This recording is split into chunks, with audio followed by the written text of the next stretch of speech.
Hi there, it's Mr. Clark. Welcome to lesson JAZ.3.1 on the 251. So now that we've learned all of our vocab, our building blocks, if we have a chord symbol, we know what chord tones are supposed to be in there, what letter names. Now we can start stringing them together. And when we're talking in classical world, 5-7 to 1, maybe it has a seventh, maybe it doesn't, maybe it's a major one, maybe it's but 5-7 to 1 is the basic harmonic motion. We have our tension and our release. That usually signals the end of a phrase. In jazz, we extend that backwards. We add one more chord to that cadential formula, and 2-5-1 is the harmonic backbone of a lot of jazz music. So we'll look at this in major and minor, we'll look at some voice leading considerations and various variations on it. So almost always in jazz, you're going to see diatonic sevenths on top of this, at least. So that would be a 2 minor 7, a 5-7, and 1 major 7 if we're in major, and it would sound like this. And notice the smooth voice leading, because we have this diatonic seventh, 1 7, and that can stay as a seventh. 6 5 5 4 4 3 2 2 1. Super smooth. It's either staying the same or just dropping by a second. Nice. Love it. 2 common tones, 2 chord tones drop down by step. Great. Same sort of principle in minor. Minor 7 flat 5, a dominant 7, and a minor 7 for your 1 chord. And that makes this top line starting on the chordal 7th even smoother, where you have it just dropping by half step for each chord. Sorry. There. I'll play that one more time. 1 7. Nice and smooth descent. So the lines that containing thirds and sevenths are generally considered to be the most interesting, and especially when you have root motion and fifths like this, they're going to really smoothly voice lead from one chord to the next. Seventh becomes the third, becomes the seventh, third becomes the seventh, becomes the third. They just switch back and forth, and this guides the harmonic progression, which is why they're called guide tones. So here I'm just isolating the thirds and sevenths in major and minor. So up here we have our third and our seventh.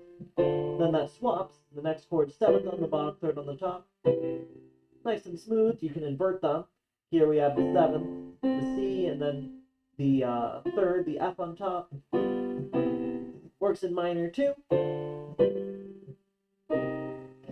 Should be flat there to cancel. And same down here.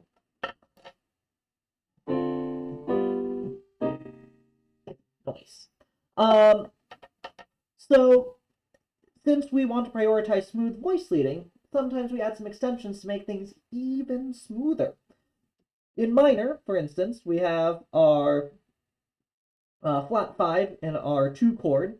You could maintain that in the 5 chord, and that would just be a flat 9. G is our root, so B natural, D, F, A flat, that's our flat 9, and then that can resolve down into your 1 minor 7 chord. So G flat, A flat. So sometimes voice leading leads to extensions, and like the 7th and a dominant 7th chord, which originally came as a passing tone, that's kind of where extensions come from a lot of the time. It's not just arbitrary, it's like, oh yeah, this makes sense, this smooths things out a little bit. Suppose I want a flat 9 in the first chord.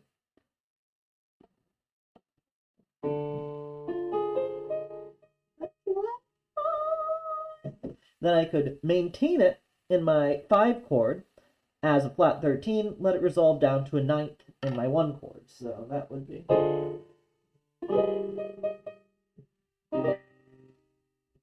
beautiful. Another common thing that you'll see is stringing 2 5s together. So here's my normal 2-5-1 in C major, but maybe I treat that D as a 1, that first chord as a minor 1, and I can put a 2-5 on top of that. So if I'm thinking all in the key of C, it would be 3-6-2-5-1, or you can think of it as a 2-5-1 of this chord and then a 2-5-1 of this chord, however you want to think about it. And these chains of 2-5-1s are very common. So in the right hand, I just have my thirds and sevenths alternating, flipping back and forth. I realized that if I do it here, you can kind of see shadow puppets, but you can't actually see it in either camera. Do it in both cameras. Third, seventh, flip, flip, flip, flip, flip. You got the idea already. I just wanted to do that. So using this as a base, you could make them all dominant seventh chords, make them all 5 chords. In Unit 9, this is what we talked about as applied dominance. But, you know, you can do that here. Just 2-5-1s all the way down. In this case, 5-1s all the way down. So keep the same roots. Just adjust the thirds and sevenths. And that's smooth voice leading. Everything's just moving down by half steps. That's really nice. So that's what we got here, and we'll look at the application where we see these 2-5-1s popping up in the next section. But for now, go ahead and take some practice, and I'll see you next time.